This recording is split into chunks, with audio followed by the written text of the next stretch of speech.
Have you ever asked yourself the following question? How can I keep my joints healthy and pain-free? If you've ever asked yourself that, you're in the right video. Today, I'm diving into the incredible world of joint health and uncovering how nutrition, exercise, and the right amount of recovery will help you with your joints. Let's dive in.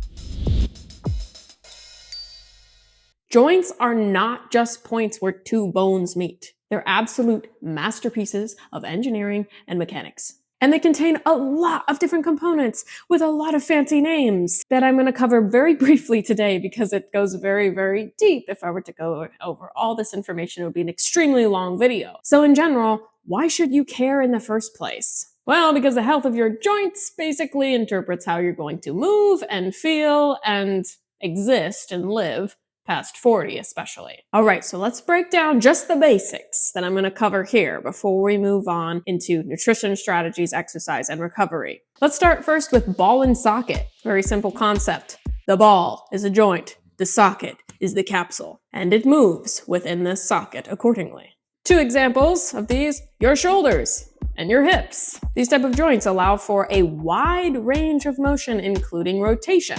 Just a little bonus tip about why the shoulders constantly are getting injured is because basically the socket for the shoulder is extremely shallow and the ball doesn't fit in it all the way. So because it's super shallow, we need to build up a lot of strength and conditioning around those shoulders. That's why there's oftentimes a lot of injuries associated with the shoulder joint.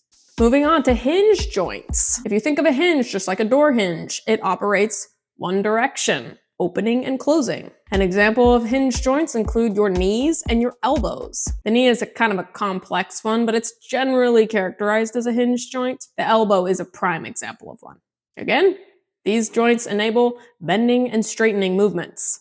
May seem super simple, but for something like the knee, we need to be able to bend and straighten our legs to carry us across from point A to point B.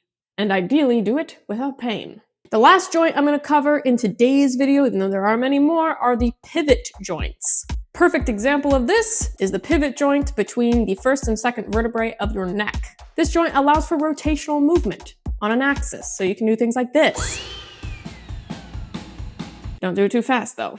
Obviously, in all seriousness, much more functionally, other than always saying no, is being able to turn and look and grab something. Obviously, our vision comes into play for balance, but it also comes into play to being able to reach and grab for things. Now, let's dive into a brief overview of joint anatomy, just so that you can understand the complexities of this fantastic feature of your body. Starting with cartilage. Cartilage is a soft tissue that covers the edges and the outside of your bone when they go into a joint. This protects them. It both reduces friction and acts as a shock absorber during activities. Next up, a fancy word called synovial fluid.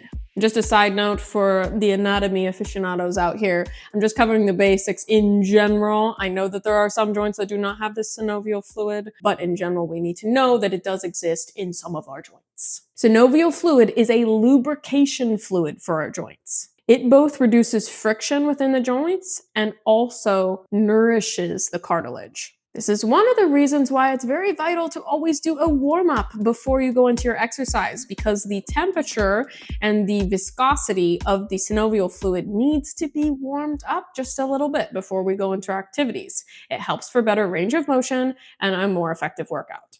Next up, many people have heard of this one, ligaments. Ligaments are what connect bone to bone.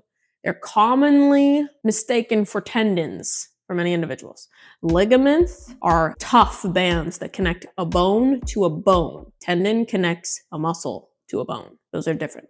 The purpose of ligaments are to help stabilize the joints. That's why if you ever get an ankle sprain, it's actually something to do with your ligament. Very common with people who roll their ankle. Tendons, just covered this one, connects muscle to bone. Tendons oftentimes can get inflamed through overtraining, overuse, or just in general injury. If we did not have tendons connecting our muscles to our bones, we would not be able to move as a unit in general. It's like the puppet strings. If we didn't have them, there would be no movement. They have to attach to our bones. All right, next up are bursae. This is plural for what is called a bursa, which is a fluid-filled sac. Specifically, they're helpful at reducing friction between tissues around the joint. If your doctor has ever told you have bursitis, it basically means that one of those fluid-filled sacs, the bursa, are inflamed, one or more of them. Last component I'll cover is the joint capsule. If a joint has this, it is a protector outer layer around the joint, and it contains and holds the synovial fluid. Every part of the joint plays a pivotal role in your functionality and your joint's health. Understanding each of these components is extremely vital to joint care, especially as we age. All right, next section, I'm going to start on to nutrition and how that can help you with your joint health. I'll cover 2 parts to this nutrition. Number 1, weight and weight loss. And number 2, actual nutrition, what you're putting in your body. Weight loss is important for your joints' health. It does help reduce the load or the chronic load on your joints, and it can help reduce pain perception. So if you are an individual that is overweight or obese, please consider opting into a weight loss journey. It may end up helping you with your joint-related pain. Knowing that is a critical factor, let's move on to nourishing your joints. There is evidence that supports an anti-inflammatory diet, or rather consuming foods that tend to not induce an inflammation response in the body, can not only aid in weight loss endeavors, but can also help reduce inflammatory markers in the body itself that can aggravate the joints. Moreover, there's also research that supports certain types of collagen protein can be beneficial for tendons, ligaments, and improving symptoms or reducing pain associated with even osteoarthritis. I'll include the citations in the description of this video. Now, mind you, those are specific types of collagens that I'm referring to. Not all collagen types are created equal, so I do have a separate video on all the different collagen types so you don't feel lost when you're grocery shopping for the right collagen supplement. When it comes down to it though, you gotta remember this one key thing. A supplement can't undo a bad diet. You need a holistic dietary approach to really reap the benefits of nutrition on your joint health. So just because you may be taking a supplement for a long time, and you finally say, you know what, this just isn't working for me, you may want to zoom out and look at a broader perspective of what your entire diet is looking like. That just might be holding you back. If you're really struggling with a dietary change, or rather a healthy lifestyle change for nutrition, I do offer not only one-on-one coaching for nutrition, but also pre-made programs that can really help you get the guidance you need. Check those out if you're interested. All right, now let's move on to exercise. If you're under the impression that exercise can make your pain worse, you might want to think again. The right exercises can be the difference between discomfort and getting the full range of motion pain-free that you need. Let me briefly break down the do's and don'ts of an exercise routine that could make you feel decades younger. A huge don't for exercise. Don't plow through the movements. We want to be mindful of what range of motion we do have, and if we don't have full range of motion, get the professional help and guidance we need to restore optimal mobility. Another huge don't we're trying to avoid in practice for both physical therapists, medical practitioners, and personal trainers alike is the usage of kinesphobic language, or rather, language that induces fear of any type of movement. For many individuals, these could be words such as bone on bone, wear and tear. These are words that can make us feel like doing movement is going to make it all worse. It's not necessarily the case. Of course, you always want to listen to your medical practitioner or your medical professional, but you want to make sure that you're not being fed language that makes you afraid of movement. You need to be mindful of your own unique body, but there should never be any fear. Oftentimes, kinesphobic language, such as these examples, can lead to individuals trying to avoid functional movement patterns entirely,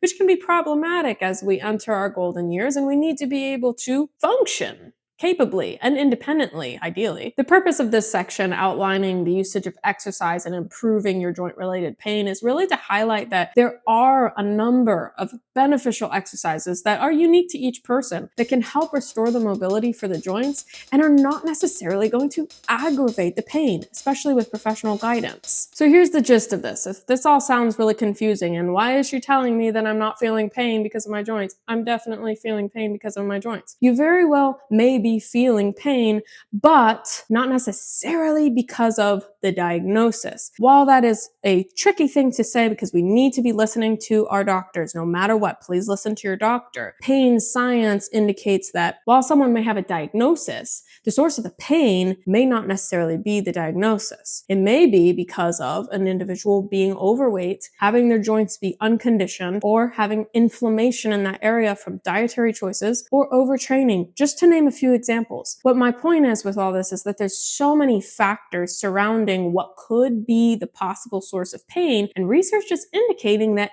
it's not always what we find in imaging or the diagnosis, which the purpose of all this is to give you hope so that way you know what? Just because I have a diagnosis doesn't mean that I can't seek the help from physical therapists, medical professionals, what have you, to help mobilize my joints, regain the strength and the conditioning that I need to be able to facilitate the functional movement that I want. So I hope this uplifts you and empowers you to not be fearful of movement, but be cautious for your own body and hopeful. All right, last up, recovery and joint health. Giving yourself time to rest is not laziness. This is a huge problem I see with a lot of my mature clients is they want to go all the time. They don't want to stop and they don't know when to rest. They don't understand that it's okay. In fact, it's essential. That rest time is the time your joints need to heal and rejuvenate. When we're training, when we're moving, we're breaking things down. The rest is the chance to help build it back up. I have an entire video on the importance of active rest days and rest days in general. Please check that out if you have not already done so. If you implement those strategies, it will make a world of difference in your joint health. All right, armed with this knowledge, you should feel more empowered to take control over your joint health. Remember, it is never too late to start. Oh, and if you've enjoyed this video, thank you so much for watching. Don't forget to like, share, and subscribe, and spread this valuable information. And if you have any questions or comments, drop them below and I'd be happy to read them. Stay active, stay nourished, and stay pain-free. And always remember, your health is an investment, not an expense.